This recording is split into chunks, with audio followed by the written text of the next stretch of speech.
Hello everyone. आज class 12 का economics का इंडियन इकोनॉमी का chapter number 1 Indian economy on the eve of independence आज हम स्टार्ट करने वाले हैं। Indian economy on the eve of independence तो हम बात पे पढ़ेंगे। उससे पहले हम बात करते हैं इंडिया की इकोनॉमी बिफोर इंडिपेंडेंस। इंडिया की इकोनॉमी इंडिपेंडेंस से पहले जब ब्रिटिश नहीं आए थे, यानी कि कॉलोनियल रूल स्टार्ट होने से पहले, जब ब्रिटिश गवर्नमेंट का कोई रोल नहीं था इंडिया के अंदर, तब हमारी इंडियन इकोनॉमी का बेसिक जो लिवलीहुड का जरिया था वो था agriculture sector. More than 70% of the population जो थी वो डिपेंड करती थी एग्रीकल्चर सेक्टर पे, वर्किंग पॉपुलेशन। अब सिर्फ एग्रीकल्चर ही नहीं था, एग्रीकल्चर ज़्यादा रोल प्ले करता था, लेकिन इंडिया जो है वो अपने हैंडीक्राफ्ट्स के लिए, लाइक प्रेशियस स्टोन्स के लिए, अपनी क्राफ्ट्स के लिए बहुत जानी जाती थी। इंडिया के गुड्स की, टेक्सटाइल है, सिल्क है, कॉटन टेक्सटाइल है, सिल्क है, इन गुड्स की बहुत डिमांड थी। ये माना जाता था कि हमारे यहाँ बहुत फाइन क्वालिटी का हैंडीक्राफ्ट सिल्क कॉटन प्रोड्यूस किया जाता है। तो ब्रिटिशर्स इसी चीज़ को तो देख के हमारे इंडिया में आए थे, हमें एक्सप्लॉइट, हमारी रिसोर्सेज को एक्सप्लॉइट करना चाहते थे। तो ब्रिटिशर्स ने क्या देखा, ब्रिटिशर्स ने ये देखा कि हम इंडिया आएँ और इंडिया के राजाओं को थोड़ा बेवकूफ़ बनाएं और उनसे जगह ले लें। तो इंडिया में ब्रिटिशर्स आए, उन्होंने एक लैंड ऑक्यूपाई करा, धीरे धीरे एक्सप्लॉइट कर करके लोगों को उन्होंने बहुत बड़ी एक ईस्ट इंडिया कंपनी को इस्टेब्लिश करा। जब वो ईस्ट इंडिया कंपनी इस्टेब्लिश हो गई तो उन्होंने एक पॉलिसी खेली। उन्होंने जो पॉलिसी खेली, उनकी पॉलिसी का मेन जो रोल था वो ये था कि इंडिया से रॉ मटेरियल्स को लेकर जाना, मीन्स इंडिया को एक्सपोर्टर बनाना रॉ मटेरियल्स का और इम्पोर्टर बनाना फिनिश गुड्स का। यानी कि इंडिया से वो रॉ मटेरियल को तो लेकर जाते थे और यूरोप से कन्वर्ट करके उनको मशीन्स के थ्रू फिनिश गुड्स में चेंज करके वो इंडिया को बोलते थे कि आप उनसे खरीदो, यानी कि इंडियंस इम्पोर्टर बन गए थे फिनिश गुड्स के। ये ब्रिटिशर्स ने हमारी इंडियन इकोनॉमी की हालत कर दी थी। लेकिन अब हम इसको एक्सपेंडेड फॉर्म में पढ़ेंगे। ब्रिटिशर्स ने हमारी इंडियन इकोनॉमी का क्या कर दिया था, यानी कि जस्ट बिफोर इंडिपेंडेंस इंडिया की क्या सिचुएशन थी। हम इसको पढ़ेंगे 3 सेक्टर्स के अंदर, क्योंकि हमें पता है हमारे 3 सेक्टर्स होते हैं इकोनॉमी के अंदर। First is your primary sector, second is your secondary sector and third is your tertiary sector. Agriculture sector includes primary sector, जहाँ पर रॉ मटेरियल आता है, जहाँ से बेसिक प्राइमरी प्रोडक्ट्स पैदा होते हैं, वो होता है हमारा प्राइमरी सेक्टर। सेकेंड होता है हमारा सेकेंडरी सेक्टर, यानी कि जो इनपुट को आउटपुट में कन्वर्ट करता है, जैसे इंडस्ट्रीज। थर्ड होता है टर्शरी सेक्टर, जो एक्सपेंड करने में सारे सेक्टर्स को हेल्प करता है, दैट इज सर्विस सेक्टर, जो सर्विस, बैंकिंग हो गई, मेडिकल हो गया, एजुकेशन हो गई, ये सारे सेक्टर्स किसके अंदर आते हैं, टर्शरी सेक्टर के अंदर। तो अब हम शुरू करते हैं आज अपना फर्स्ट टॉपिक। हमारा फर्स्ट टॉपिक है एग्रीकल्चर। क्या पोजीशन थी एग्रीकल्चर की इंडिया में on the eve of independence. एक वर्ड एक्सप्लेन करना चाहूंगी, स्टेगनेंटेशन। स्टेगनेंटेशन का मतलब होता है ठहराव, रुक जाना। इसका एक एग्जाम्पल है, मेरे 4th क्लास में परसेंटेज आई 60, 5th क्लास में परसेंटेज आई 60, 6th क्लास में आई 60, 7th में आई 60 पॉइंट समथिंग, 8th में आई 60.89, 9th में आ गई 59.69। मीन्स मेरा अप्रॉक्स जो है वो 60 रह रहा है। तो मेरे जो मार्क्स आ रहे हैं वो कॉन्स्टेंटली, मैं स्टेगनेंट हो गई हूँ। स्टेगनेंट मतलब एक जगह पर ठहर गई हूँ, यानी कि मेरे मार्क्स आसपास 60 के राउंड मतलब आसपास 60 के घूम रहे हैं। तो ये होता है स्टेगनेंटेशन, जहाँ हमारी इकोनॉमी में डेवलपमेंट होना बंद हो जाता है, जहाँ हमारी इकोनॉमी पीछे जानी बंद हो जाती है। इसका मतलब हमारी इकोनॉमी के अंदर ठहराव आ गया है, मतलब हमारी इकोनॉमी स्टेगनेंट हो गई है। हम कोई चीज़ पीछे जा रही है तो उसको चेंज कर सकते हैं, क्योंकि उसकी कमी निकाल कर उसमें इम्प्रूवमेंट ला सकते हैं।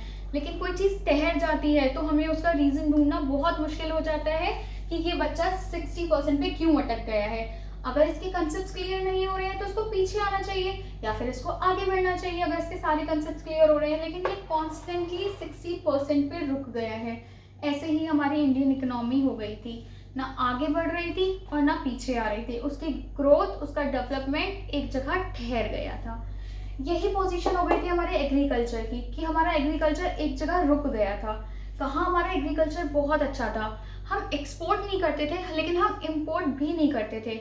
हम बेसिक फ्रूट क्रॉप्स अपने सेल्फ कंजम्पशन के लिए तो एटलीस्ट अपना फूड क्रॉप्स इतना उगाते थे कि हमें किसी से लेना ना पड़े। लेकिन जब ब्रिटिशर्स आए तो ब्रिटिशर्स ने बहुत सारी पॉलिसीज प्ले करी। ब्रिटिशर्स ने हमें मजबूर करा कि हम फूड क्रॉप्स की जगह कैश क्रॉप्स उगाएं, बिकॉज उनको एज अ रॉ मटेरियल वो कैश क्रॉप्स यूरोप लेके जानी थी और वहां से फिनिश गुड्स में कन्वर्ट करके वापस भेजनी थी। तो अब एग्रीकल्चर के क्या रीज़न थे इकोनॉमी के अंदर एग्रीकल्चर के, जिसकी वजह से हमारी जो इकोनॉमी थी वो स्टेगनेंट हो गई थी। अब हम इसके बारे में पढ़ेंगे। इसका पहला रीज़न है scarcity of investment. Scarcity means कमी, स्कार्सिटी इन्वेस्टमेंट की। हमारे पास पैसे की कमी थी, ब्रिटिशर्स हमें एक्सप्लॉइट कर रहे थे और वैसे भी इंडिया के पास इतना ज़्यादा पैसा नहीं था। इंडिया के पास गोल्ड, डायमंड, ये कोल की माइंस, आयरन, ये सब बहुत था, लेकिन इंडिया के पास इतना ज़्यादा ह्यूज इन्वेस्टमेंट्स करने के लिए पैसा नहीं था। तो कैपिटल की कमी होने की वजह से, इन्वेस्टमेंट की कमी होने की वजह से हमारा एग्रीकल्चर आगे नहीं बढ़ पा रहा था। हमको मॉडर्न टेक्नोलॉजी चाहिए थी, अच्छी क्वालिटी के सीड्स चाहिए थे, हमें इरिगेशन की फैसिलिटी चाहिए थी, और इन सब चीज़ों के लिए हमें क्या चाहिए था? पैसा, बिकॉज पैसे के बिना तो हम कुछ परचेज ही नहीं कर सकते। लेकिन हमारे पास क्योंकि पैसा नहीं था, इसलिए हम अपने एग्रीकल्चर को आगे बढ़ा ही नहीं पा रहे थे। ये इसका one of the most important reason है जिसकी वजह से हमारी इंडियन इकोनॉमी स्टेगनेंट हो गई थी। सेकेंड रीज़न पे आते हैं, लैंड टेन्योर सिस्टम। हमारे इंडिया का जो लैंड टेन्योर सिस्टम था वो एक बहुत बड़ा रीज़न था हमारे एग्रीकल्चर का स्टेगनेंटेशन का। Land tenure system basically 3 system include करता है लैंड के: ज़मींदारी सिस्टम, मालवारी सिस्टम, रोटवारी सिस्टम। इन सिस्टम्स का मेन मोटिव क्या था? ये फार्मर्स को एक्सप्लॉइट करते थे, या फिर ओनर्स, जो ज़मीन के ओनर्स थे, उनको इतना मजबूर कर देते थे कि उन्हीं के अपनी ही ज़मीन पे वो एज अ टेनेंट वर्क करें। यानी कि क्या होता था, चलो इसको एक एग्जाम्पल के थ्रू समझाते हैं। यानी कि क्या होता था, मेरे पास एक लैंड है, मैं एक फार्मर हूँ, मेरे पास एक लैंड है, मुझे अपने लैंड में कल्टीवेट करने के लिए, प्रोडक्टिविटी को बढ़ाने के लिए कुछ पैसों की ज़रूरत है। लेकिन पैसे तो मेरे पास है नहीं, क्योंकि किसान इतना रिच नहीं होता। मैं किसी बनिया, साहूकार, किसी भी फाइनेंशियल पर्सन के पास गई जो फाइनेंशियली हेल्प करता है, और उसको मैंने बोला मुझे 1 लाख रुपए चाहिए। उन्होंने मुझे बोला ठीक है, मैं 1 लाख रुपए आपको दूंगा, लेकिन आपको अपनी जो ज़मीन है जिस पे आप फार्मिंग करते हो वो लीज पे रखनी पड़ेगी, वो गिरवी रखनी पड़ेगी, मॉर्गेज पे रखनी पड़ेगी, यानी कि वो गिरवी रखनी पड़ेगी। अब मुझे तो पैसे की ज़रूरत है, तो मैंने बोला ठीक है, मैं गिरवी रख दूंगी। फिर उन्होंने मुझे बोला लेकिन रेट ऑफ इंटरेस्ट आपको पता है मेरा कितना है? रेट ऑफ इंटरेस्ट मेरा 10% है। मैं उस पर भी एग्री हो गई, आई सेड ओके। अब क्या होगा, उन्होंने मुझे 1 लाख रुपए दिए, जिसमें से पहले उन्होंने इंटरेस्ट 10,000 की मुझे काट ली, यानी कि उन्होंने मुझे कितने दिए? 90,000 रुपए। अब मैं किसान हूँ, मैं गरीब हूँ, अब मैं ये सोचूंगी ना कि क्या बोलते हैं, मुझे अगले महीने की भी तो इंटरेस्ट देनी है, तो मैं इस 90 में से भी 10,000 पहले से निकाल के अपने पास रख दूंगी कि अगले महीने की मेरी टेंशन खत्म हो गई, 10,000 का ब्याज तो मेरा चला ही जाएगा। मैंने ये भी 10,000 निकाल दिए, यानी कि मेरे पास कितने बचे अब? 80,000।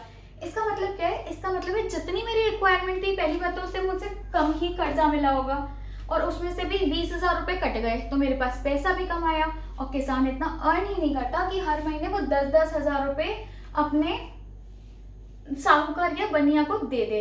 तो इसलिए क्या होगा, इसलिए वो अपनी ज़मीन एंड में खो बैठेगा, वो ज़मीन हो जाएगी साहूकार या बनिया की, और फार्मर उसी पर प्रोडक्टिविटी करता हुआ, एज अ टेनेंट काम करता हुआ आपको दिखेगा। तो ये था फार्मर्स को एक्सप्लॉइट करने का तरीका।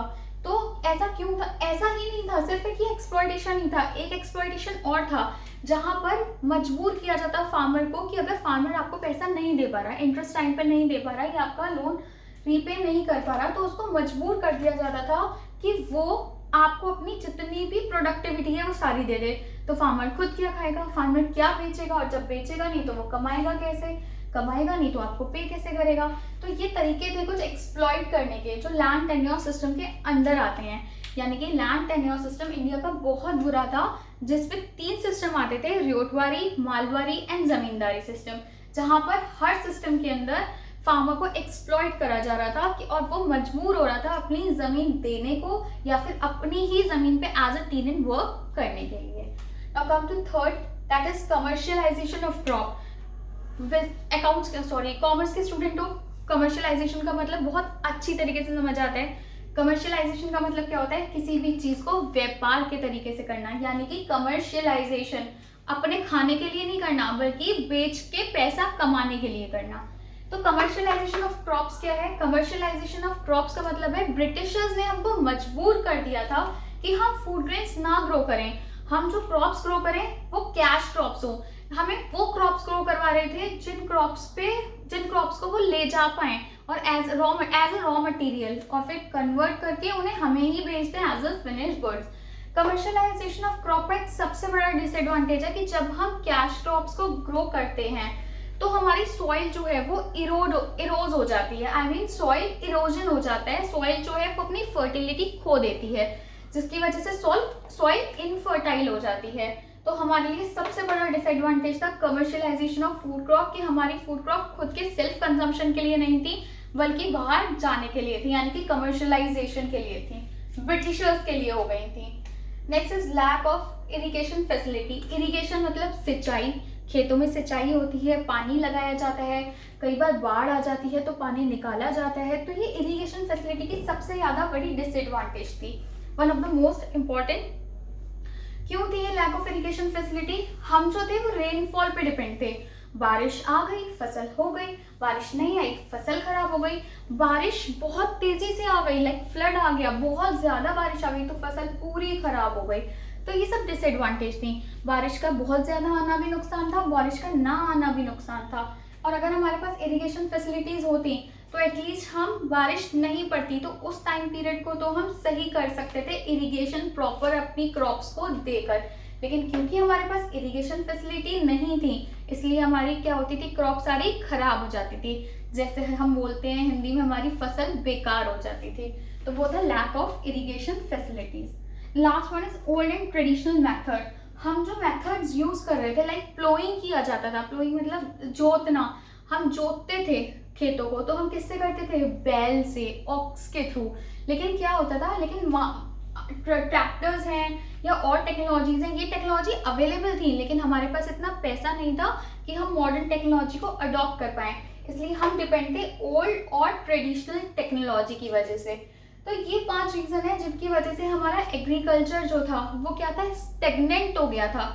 एग्रीकल्चर के अंदर बिल्कुल भी ना तो प्रोग्रेस हो रही थी और ना पीछे की तरफ जा रहा था। तो ये 5 रीजन है हमारा, ये स्टेट थी हमारी एग्रीकल्चर सेक्टर की on the eve of independence.